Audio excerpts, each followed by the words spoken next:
Today, what I would like to do, ladies and gentlemen, is not so much tell you about this, that, and the next thing. I would actually just simply like you to tell you of some of the funny stuff that I'm working with at the moment and that I'm really having a great deal of fun. And what it's all about is about the issue of critical thinking. Now, why critical thinking and why is critical thinking so important? I work very closely with an organization called the Technology Innovation Agency. And through my work with Tech Innovation Agency, we have discovered that a whole lot of initiative in the world is starting to talk to the concept of critical thinking. Amongst them is the United Nations, the Commonwealth, etc. And everybody seems to think that one of the things that the world is in serious need of is critical thinking skills. Now, what is critical thinking skills? Critical thinking skills starts with the ability to operate computers that you're not familiar with. So, one should need some. Voila. There you go. So, critical thinking, at its core, for me, the easiest way to define critical thinking is to become aware of the fact that you are thinking. Now, a lot of people will say to you, but you can't control your thoughts. Well, it's not quite true. You can decide exactly what it is that you want to think. Buddhists tells you that there are no suffering in the human mind other than thought itself. And critical thinking really speaks to that as well. In the tech and innovation space, though, we are looking at critical thinking as the core, as the basis with which we stimulate talent, and we diffuse the critical thinking through a system known as the community college system in South Africa, which up until 2-3 years ago, I myself didn't even know about them. But when the new act was promulgated, I was lucky enough to be invited to become the technology partner for the community colleges, and that gave us a platform from which we can diffuse critical thinking. So what we do with our critical thinking in the community college space is we literally look at that part of our community which is left behind, which is an adult that's basically fallen off the bus and not being able to finish his or her matric, don't have any real economic skills, etc. And we are addressing that part of our society, which at this stage of the game encapsulates 320,000 people within the formal system, but the potential market size of the people that are affected by that and falls into that category is actually 18 million people. So there's 18 million people out there which don't really have an effective livelihood. And what is so beautiful and what is so exciting for me about doing this work in the community space is the fact that we are now parking all of the academic stuff. And for those of you that know me know that I'm a rogue and a rebellious academic. And it is so nice to actually finally put all of the pampira and put it on the side and say, what are we going to do so that this group of people actually have a skill with which they can earn an income?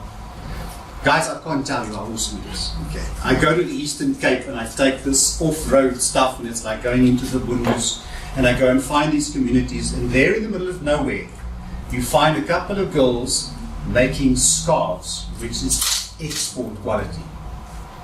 What is the problem? The problem is where it's situated. The problem is lack of capital and lack of capacity. So we talk to this and we say, but how do we use technology per se to unlock skills development and to get our hands stuck into what is happening in the communities? And the answer lies in critical thinking. Now, with critical thinking, the idea is to, as I said, stimulate and diffuse on ground floor level, thinking about thinking skills. And what makes it such an extremely exciting concept is that I have carte blanche in critical thinking. Okay, and my team and I, when we do critical thinking training, I basically say to them, before we start the training, we're going shopping. And they say, oh, that's nice, what are you going to buy us? And I said, I'm going to buy you an outfit. And then they get really excited until they see what I buy them, because I make them dress like clowns. Okay? And when you attend the critical thinking, you are supposed to wear something that is totally out of character. So if you rock up and you wear the ordinary white shirt and stuff, you know what? You're going to get gooed out, Andre. You have to rock up with at least mismatching shoes, or socks that don't match, or a hat that is strange or funny, because I want you to be outside of your comfort zone. And yes, I'm going to talk to you about things like reincarnation and alien abduction and all this stuff like that. And you know why we do it? Simply to get people thinking. And it's so exciting, and you can't believe how ready people are to actually just sit down and recontextualize. Because that's what critical thinking really does. You know, coming from a long career in education, we are so good at teaching a person how to take cold water and boil it. And we assume that because that person knows how to boil water, they understand the application of that water. But it's not true. It's simply decontextualized. And in critical thinking, we bring that all back and we train people, first of all, to become contextually aware. And in contextual awareness, it enables the person to understand the context in which he or she is operating. And that makes a massive difference. And we find that once that happens on the ground floor, it stimulates academic ability. And once the person's actual skills of thinking improves, the ability to absorb anything theoretically automatically increases. So we get approached by the Commonwealth Businesswomen's Group, and they say to us, "Can you help us?" I said, "What is your need?"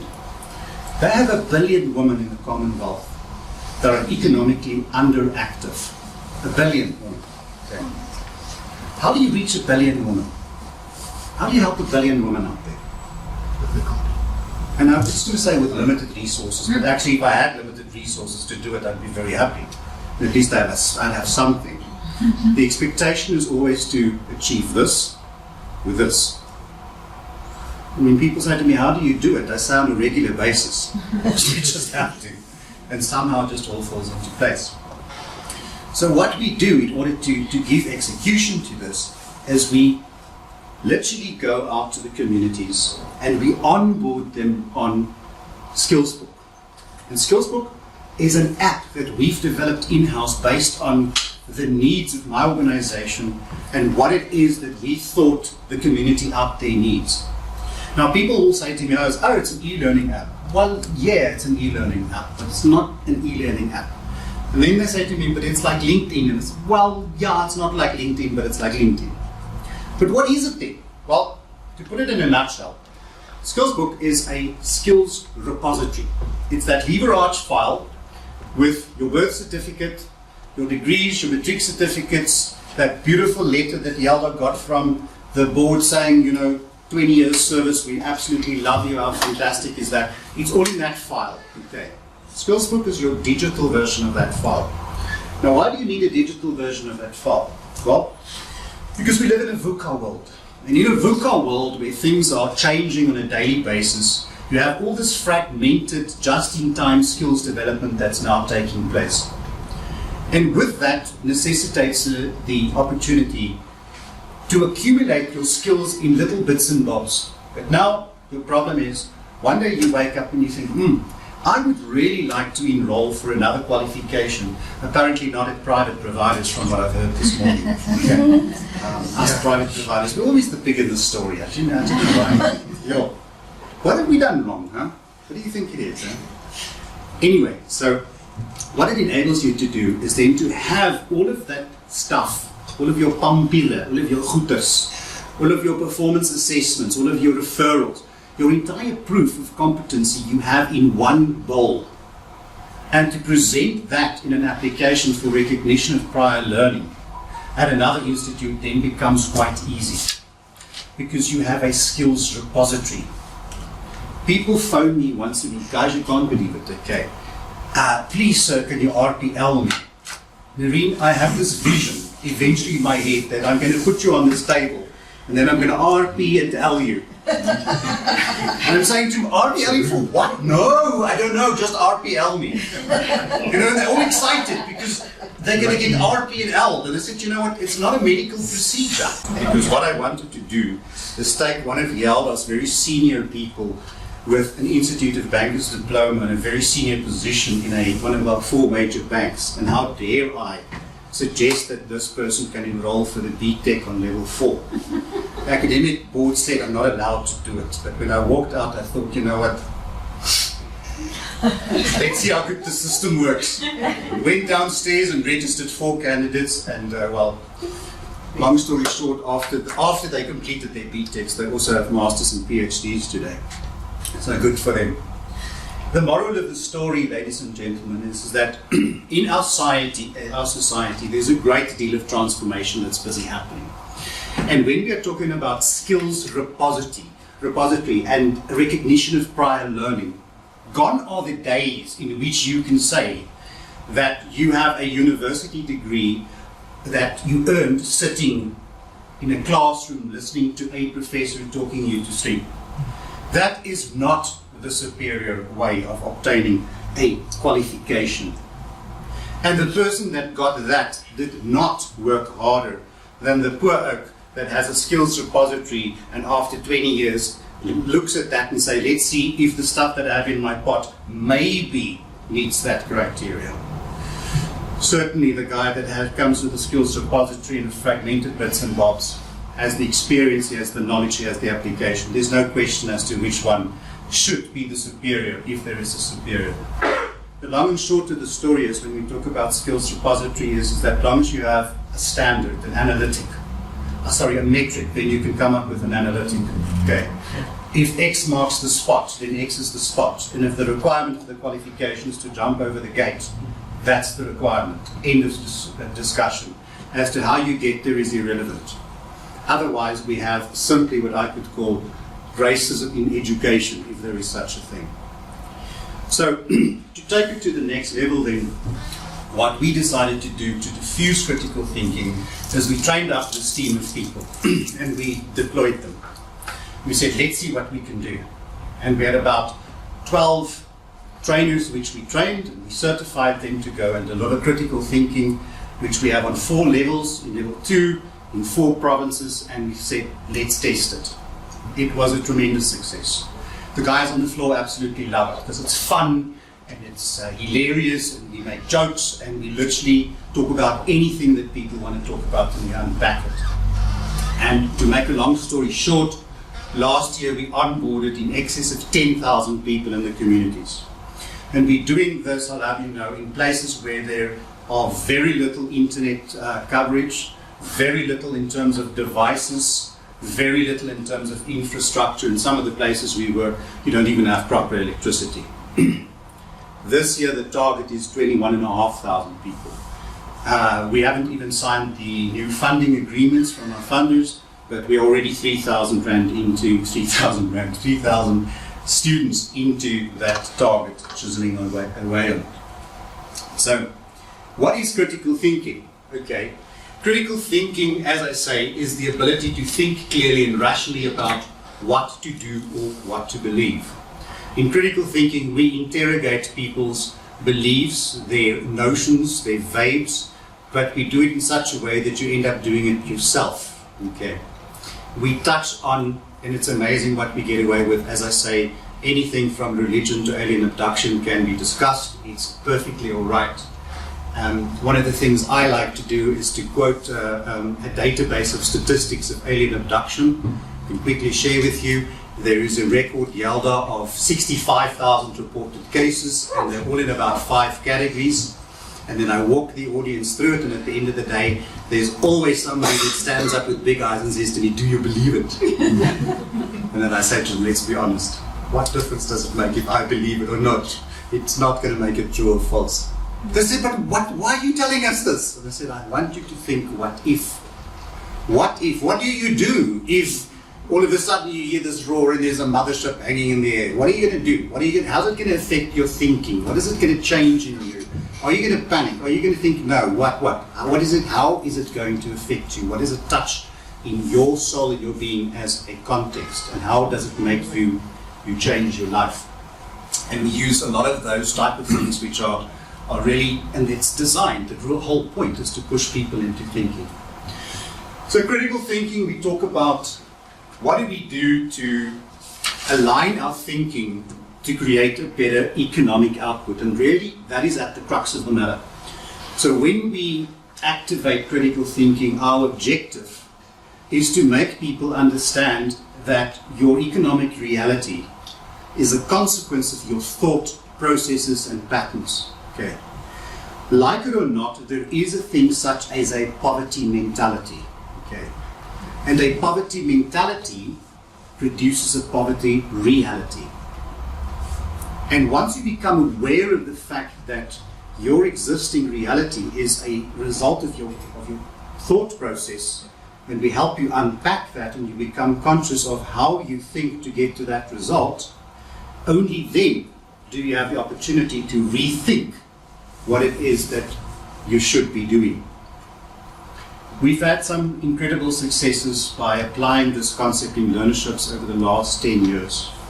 We've started with contextual awareness, and we have people that come to us from deep rural backgrounds which today are fully functioning and integrated, economically active citizens as a result of this type of work. So, when we look at critical thinking, we thought that for purposes of South Africa, we need to look at it from 4 different levels. And we use it as the basis for business development and also as a tech-centric approach. And when you work in technology, people always think, oh, wow, he now works in technology. Okay, fine, well, once it's demystified, it's like everything else in the world. Okay, it's just making orange juice. Nothing really to it. What is technology? Most people think technology, they think IT. Well, no, that's not technology. That's one tiny bit of technology. But long story short, technology actually really looks at anything that you can use. It can even be, technology can be a rock. We're talking about ancient technologies. Guys, we sharpened a rock and they use it as an axe. That's technology. Okay, it's a very, very broad term. So when we talk about technology in the community space, one of the best ways that I could probably try and unpack it is to say, when we look at critical thinking skills and how it would be required in the future, if you look at where it starts at the top, the human mind is developing currently a predisposition for multifunctionality. Our world is becoming more and more complex and complicated on a daily basis. By the way, who do you think is doing it? Who's making it so complicated? We are. We are overcomplicating our lives to the point of no return. We end up confusing ourselves very much. But what it does is it places demand on optimum cognitive functioning. Social connectedness is more important than ever. Conditioned inventiveness, ability to work systematically is hugely important. Hence, enter the issues of IoT, Internet of Things, and a whole range of other applications. Some of you may be up to speed with things like blockchain and technologies like cryptocurrencies and the basis on which they operate. And all of this together means that we live in a VUCA world. A VUCA world is simply short for volatility, uncertainty, etc. And in our VUCA world, critical thinking is of prime importance. You cannot have critical thinking if you want to be an entrepreneur, and you cannot be without critical thinking if you want to be a technologist.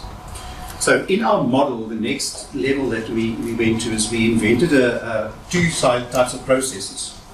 And the 2 types of processes are what we call Next Gen 100 and the Future 500. And what it really simply boils down to is we've identified that in a good business, to really be successful, what you need to do is you need to decide who is the techie. And the techie shouldn't be anywhere near the balance sheet. Please, in fact, keep him away from the balance sheet. And then we've got to understand who is the entrepreneurial driver. And the entrepreneurial driver must be kept away from the tech. But they can work in one organization. Far from each other. Well, okay. There's some amazing examples. I can take you to a guy down in Benoni which uses organic waste, which is, guess what? And he literally recycles organic waste in his smallest operation, in his tech application, is he can power the stoves in 8 normal houses simply from recycling organic waste. It's actually amazing. So in our model then, and looking at our waves and our VUCA world, etc., we decided that what we want to do in terms of our task to the next level is to start looking at a glass pipeline. And we spoke to Stanford University and we developed a program with them called Foresight and Innovation. It's a process which we've rolled out to a couple of thousand people in South Africa now. And with the people from Stanford University, we've developed our own foresight tool, which we called 4 houses on a curved road. Why 4 houses on a curved road? Well, first of all, when you work with people like the Stanford crowd, like Tamara from Stanford, they're very visual, which I love. These guys, you know what they taught me? They taught me how to draw pictures like a 5-year-old. Okay. And then I give it to executives and people that run big corporations, and they look at this and say, this is cool. And then I go out and I buy them during the workshops. I give them empty bottles and clay and rope and all sorts of gooders, and I put it on the table. I say, now build your vision. And these people play like they do. And amazing, after all of that, they take pictures and then they go home, and then to put the plan into place becomes quite easy. So what we did as part of this process then for us, the 4 houses on the curved road, is we said, where are we now and where do we want to be? At the moment the road is doing that. It's not going where we want it to go, so we're going to curve the road. So the 4 houses literally consist of the following. In house 1, we take critical thinking. We pack it in an aeroplane, so to speak. We fly over the country and we truck the seeds out. And we say, right, fine, let's see what grows. We monitor and we see what talent starts to blossom and bloom. And as it pops up, we start picking those flowers and we say, right, fine, now we have these flowers. The blue ones are the entrepreneurs, the red ones are the technologists. And we start identifying that talent. And in house 2, we now start capacitating these individuals, and we teach them business skills, and if he's a techie, then we teach him tech skills. And there are a whole range of programs. You'd be surprised. Fantastic programs. International collaborations with the Swiss, exchange programs with the Dutch, programs with the Americans, top brass stuff. Entrepreneurial programs par excellence. And during that process, we then start to look at what technology we can add. Now, either the technology partner or individual can come with his or her own form of idea of technology, and we can find ways and means to aid and incubate and help them. Or we go to the storeroom at the innovation agency, and we go to the room where there is files of uncommercialized technology. You'd be surprised. There's all sorts of stuff that's already been developed that's just never been monetized. Okay. One such an opportunity of one of the existing technologies is waste and garbage recycling. Ladies and gentlemen, you cannot believe it, but garbage is going to be the new gold in the next 20 years. There's a guy in India that has actually sponsored this technology to us, and what he does is that you take this empty bottle, you put it in one side of the machine and it comes out pulp on the other side. Okay, fine, so that's not impressive. How about you take a fridge and you put it in one side of the machine and out comes 4 taps which you have all the raw materials? Well, that can and is being done. And the funny part of it is these units fit into a container. You can literally go to any rural area and you can put down such a container and you can start a small waste recycling plant there and then. Okay. So waste is actually going to be money. It's energy that can be harnessed. So then in house 3, what we do is we say, let's look at the house 3 scenario as the next level of where we now are with these young people and what do we do to capacitate them further.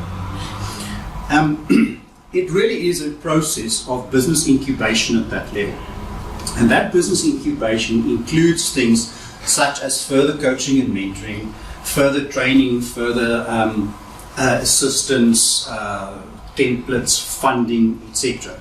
But the real purpose of House 3 is to build the capacitation of the business to the point where it is a fully fledged business, registered, preferably as a private company, with its accounting functions in place, and starting to look at its corporate governance to the point where you can now say this is a real business with a real income, a real accountant, a real CEO, a real product, real clients, and a real income.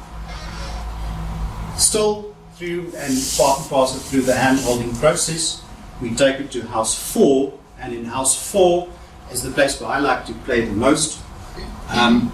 We start looking at exit strategies. In the past, there's been situations with Tech Innovation Agency where they sold a company or they stake in a company for 60 million, and 6 weeks later somebody else sold it on for 600 million. Now, that's the sort of thing that happens because exit plans and optimization and corporate governance on that level wasn't what it should have been in the past. So now I have the marvelous privilege of also working with the venture capitalists within the organization and introducing just small ways, means and measures to change how we exit on that level. The possibilities are absolutely enormous. The moral of the story is what we want to do is we don't want to create Elon Musks or Zuckerbergs. No. You know what the idea is? I want to go to a place like Diepsloot, and I want to find 100 people in Diepsloot that actually has the gumption to change their lives and to work with them and to help them start a garbage recycling business and get them to say, wow, this is fantastic, and each of them to inspire another 100 people, and so on. And that's how you transform the entire society. You know, ladies and gentlemen, South Africa will wake up to the reality that we all need to work on the water in the pond that we swim in. It's a lesson we will learn. From my observation, the choice seems to be like we as a society, we choose to learn it the hard way.